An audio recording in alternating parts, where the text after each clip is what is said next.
This episode of Fertile Talks is sponsored by ILMeds.co, an international mail order pharmacy specializing in fertility medications.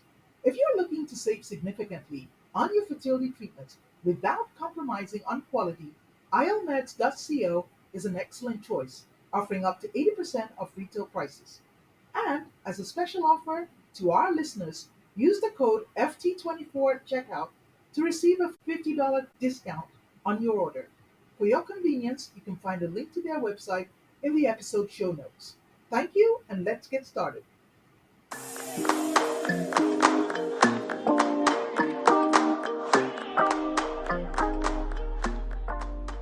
Welcome to Fertile Talks, the global podcast celebrating the diversity of fertility journeys. I'm your host, Dr. Yemi Famuyiwa. Whether you're just starting or simply curious, this is your safe space. In each episode, we will bring you expert insights, heartfelt personal stories, and the latest in reproductive health. Our goal is to break down barriers, tackle stigma, and provide support and hope.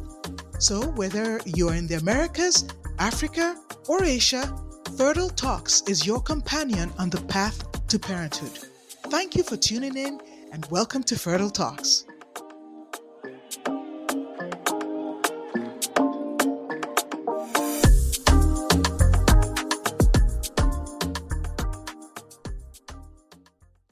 Hello, everyone. This is Dr. Famuyiwa, your host of Fertile Talks, and I am brimming with excitement today because today I want to go a deep dive into some basic science. So bear with me, it won't be too hard, but we're going to be talking about what is called endometrial stem cells.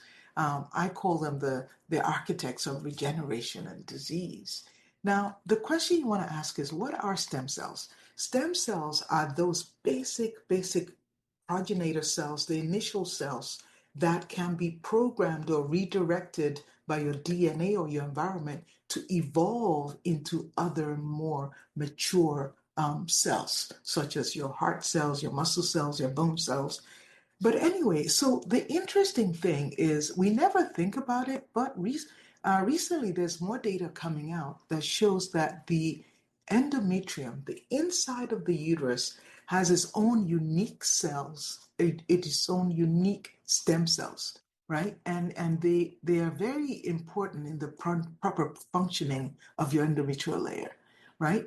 So if you think about it, every month a woman, well, if they're still premenopausal, especially when they start their menstrual cycle, they go through a phase where they grow their endometrial layer and then they shed their endometrial layer, right? They shed it in the form of a menstrual flow. And the next month, that same thing happens again, and then they shed. Well, there are cells that actually are very crucial for the proper growth of that endometrial layer. Those cells are called stem cells. And researchers have found that there are three main types of this endometrial stem cells slash progenitor cells. Number one is what is called the endometrial epithelial stem cells. These are responsible for growing and regenerating the epithelial layer of the endometrium. The second one is called the endometrial mesenchymal cells. And these are found around blood vessels, and they also help to control immune regulation of the endometrial layer. And then there are other cells called side population cells, SP cells. And these are important in tissue repair. Taken together, these cells are called menstrual stem cells, right? And these menstrual stem cells can be readily accessible, guess what? From menstrual blood, right? So let's look at one of the roles of the endometrial stem cells, especially the menstrual stem cells in regenerative medicine.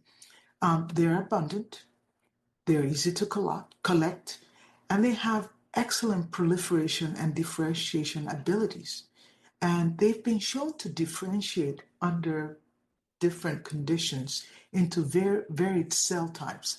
And these were experiments that, admittedly, they were done in an animal platform, but they were able to control these basic stem cells and help them differentiate into bone, cartilage, muscle, and even neural tubes, neural cells that are important for the brain and spine.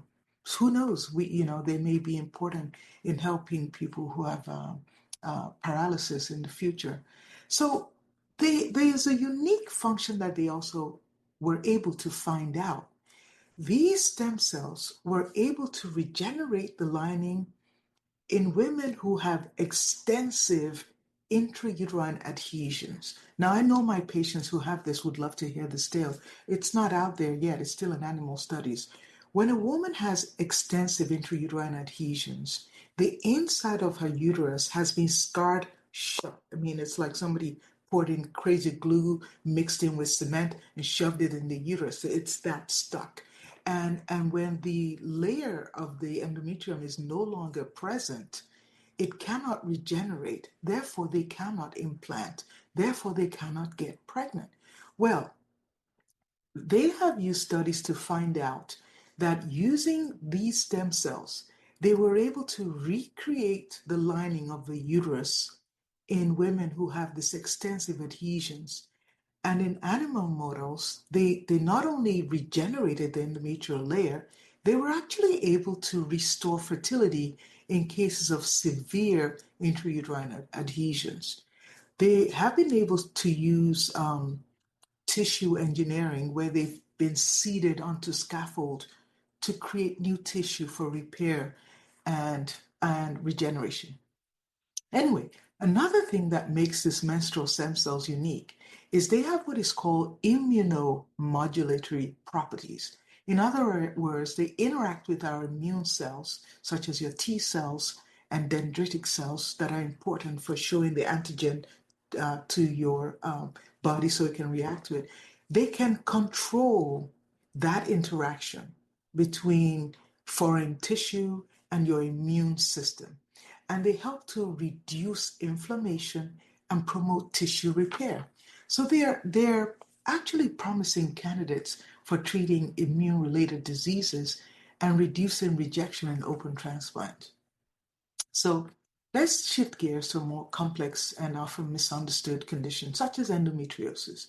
Now, endometriosis, you've probably heard me on different episodes talk about this a lot, occurs when the endometrial tissue, the tissue that's supposed to shed out of your uterus, is found outside the uterus in other areas that it has no business being in. And in those areas, it causes pain, infertility, and other complications. So the paper that I read, they proposed that the endometrial stem cells may play a key role in the development of endometriosis. Now, how does this work? So during menses, some endometrial cells, including the stem cells, can flow backwards through the fallopian tube into the pelvic cavity. That process is called retrograde menstruation. In most women, these cells are cleared up by the immune system, and you never hear about it. But in some cases, these cells survive, they implant, and they grow, and that causes endometriosis. So, and it also, when they do that, the paper I was reading shows that they also attract other stem cells, such as the ones that are coming from the bone marrow, called the bone marrow derived stem cells, and circulating, the endometrial cells that happen to get into the blood tissue. And these other stem cells, they're recruited to the party. They're recruited to the endometrial lesions where they can promote growth of new blood vessels and tissue. And these can cause migration of all these endometriotic implants into distant tissue. And that would explain why some people have endometriosis found in their lungs. That's crazy, but it can happen. So what does that mean for the future of treatment? Well, there's suggestion from new science that you can use this knowledge to target the aberrant endometrial stem cells and control where they spread and even possibly treat endometriosis and other reproductive tissue by blocking some of the signaling pathways that is used to recruit the bone marrow stem cells to join the party. You got to break up the party, let them go home, right? And there have been drugs that are being created that are showing promises in this, and albeit preclinical animal-based studies. So the future is ripe for hope here. So key takeaway, let's wrap it up in a key takeaway. Endometrial stem cells, they're crucial for regeneration of the endometrium and have significant potential in regenerative medicine.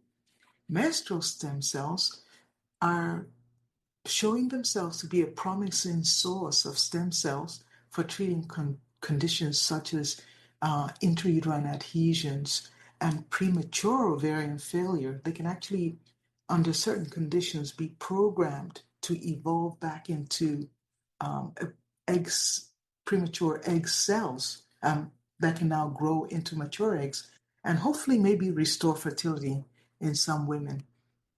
The endometrial stem cells also, not the menstrual stem cells, play a key role in the development of endometriosis. And so targeting these cells could lead to new treatments for this very debilitating condition.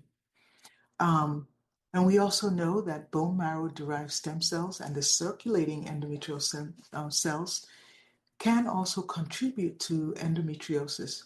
So this highlights the complexity of this disease. So the long and short of it, research is underway.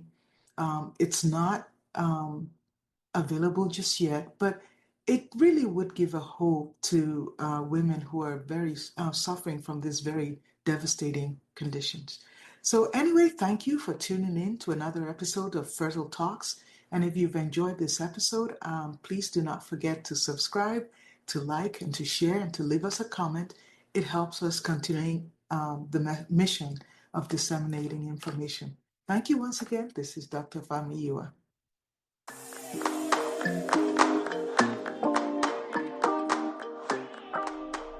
Thank you for tuning in to Fertile Talks. We hope today's episode has provided you with valuable insights and support for your fertility journey. Remember, you are not alone. Now, if you have any questions or topics you'd like us to cover, please simply leave us a comment. And please don't forget to like, share, and subscribe with a friend.